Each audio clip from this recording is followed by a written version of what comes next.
Hello, hello et bienvenue dans le bleu du ciel.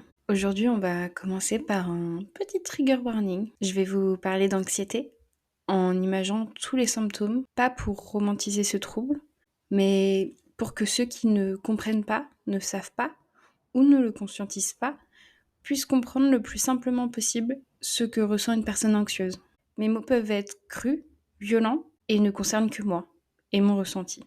Mon discours est basé sur mon expérience personnelle. Il ne fait pas foi. Il peut être différent pour chacun. Pour les personnes anxieuses, vous avez le choix. Soit d'écouter et de prendre dans ces mots ce que vous avez besoin d'entendre, soit passer votre chemin. Vous pouvez passer votre chemin pour un temps et y revenir. Ce n'est peut-être pas le bon moment pour vous. Ou peut-être que si. À vous d'en décider. J'aimerais trouver les mots justes, comme ceux de Sartre pour décrire la nausée. Bizarrement, je suis incapable de me souvenir de ces mots. Mais je me rappelle l'impact qu'ils ont eu sur moi. Je me dis que chaque mot était à sa place, que le tout faisait sens. J'aimerais trouver les mêmes mots et surtout les écrire, les aligner, les arranger pour qu'ils puissent avoir la justesse et le sens de vous expliquer ce qu'est l'anxiété. À vous, qui que vous soyez, que vous ne comprenez pas, que vous essayez d'imaginer ou que vous êtes comme moi, une personne qui souffre de ce mal irraisonné et douloureux. Douloureux semble trop peu, trop fade à la souffrance. Oui, c'est le mot juste, celui de la souffrance. C'est le cœur qui se brise perpétuellement face à la réalité qui n'a jamais de sens, qui semble invivable, où chaque situation semble insurmontable, où chaque interaction n'est que douleur, où le moindre mot peut engendrer des heures et des heures de tourmente. L'anxiété est définie par le petit Robert comme un état de trouble psychique causé par la crainte d'un danger.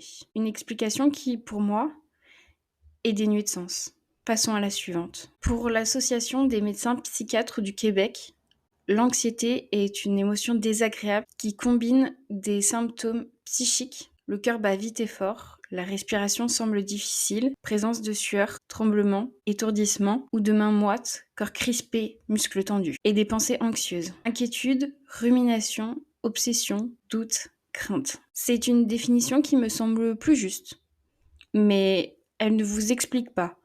Non, elle ne vous transmet pas la violence de l'anxiété. Reprenons un peu cette définition pour que vous compreniez mieux. C'est une émotion désagréable. Non, ce n'est pas qu'une émotion.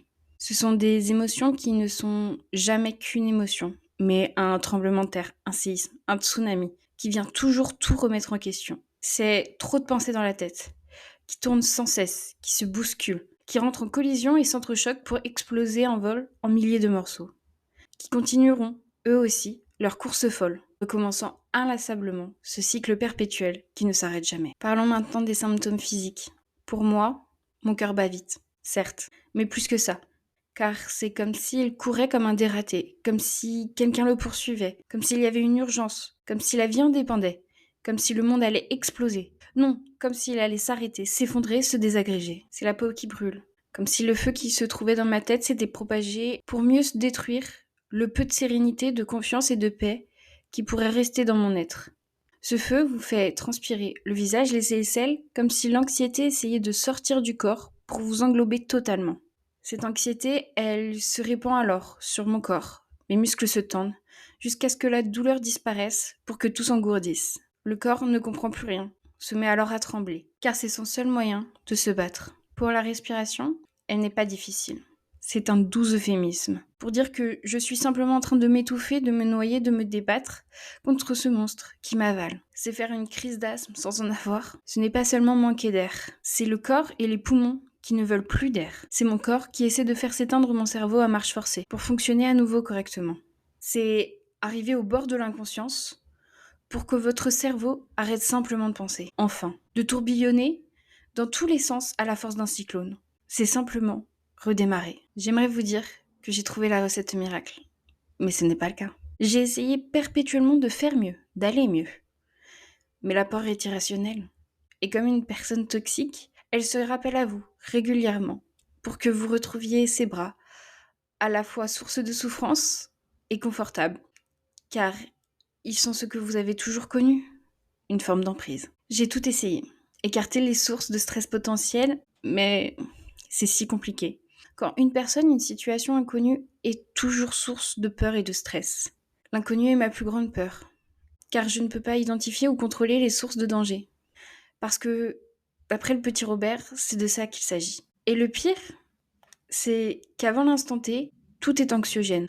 Mon cerveau va toujours se faire le pire des scénarios et imaginer ce qui pourrait possiblement tourner à mon désavantage. À l'instant T, parce que c'est de ça qu'il s'agit au final, ma voix peut craquer, pleine d'émotions. Mais je vais performer. Parce qu'au final, c'est de ça dont il s'agit.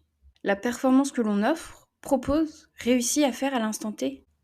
Dire qu'il ne m'est jamais arrivé de faire une contre-performance serait faux. Mais je peux vous dire que je peux les compter sur les doigts d'une main, ces contre-performances, contrairement à mes réussites. Mais alors, comment faire pour se rassurer? Pour réussir à contrer les mécanismes de son cerveau? Quand dans l'inconnu, il est votre plus grand allié et votre pire ennemi. Je me suis toujours impressionnée par ma capacité à rebondir, à réagir, à garder la tête froide dans des situations où beaucoup paniquent. Parfois, j'ai l'impression de n'être performante que quand j'éteins mon cerveau et fonctionne à l'instinct, ou qu'une autre personne panique à ma place. Car à ce moment, je dois enfermer mes émotions dans cette boîte de Pandore mentale que je garde précieusement. À ne pas reproduire chez soi. Je ne suis pas sûre que ce soit très sain. Je suis alors un robot calme, lucide, capable de prendre des décisions. Cependant, aujourd'hui, je ne veux plus de ça. Je veux calmer mon anxiété et je veux en finir avec cette peur irrationnelle. Je veux en finir avec ces symptômes. Je veux être calme et capable d'appréhender les choses sereinement. J'ai bien conscience que ce ne sera pas un long fleuve tranquille, que je vais devoir faire preuve de force et de courage. Mais je sais que c'est pour le mieux, que c'est pour atteindre un état de paix intérieure qui me permettra d'accomplir plus facilement mes rêves.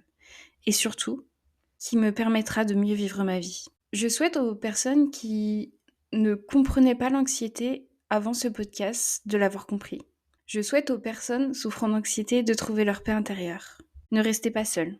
Allez voir des médecins, des psychiatres, des psychologues. Tournez-vous vers la médecine douce ou la kinésiologie, si c'est plus simple pour vous.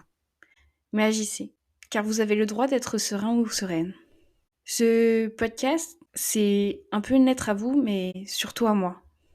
Car j'en ai marre de m'enfermer dans cette cage protectrice, de passer à côté de ma vie. Alors, je vais faire ce premier pas pour lancer le processus de guérison. Sur ce, je vous souhaite une bonne journée, une bonne semaine et à la semaine prochaine.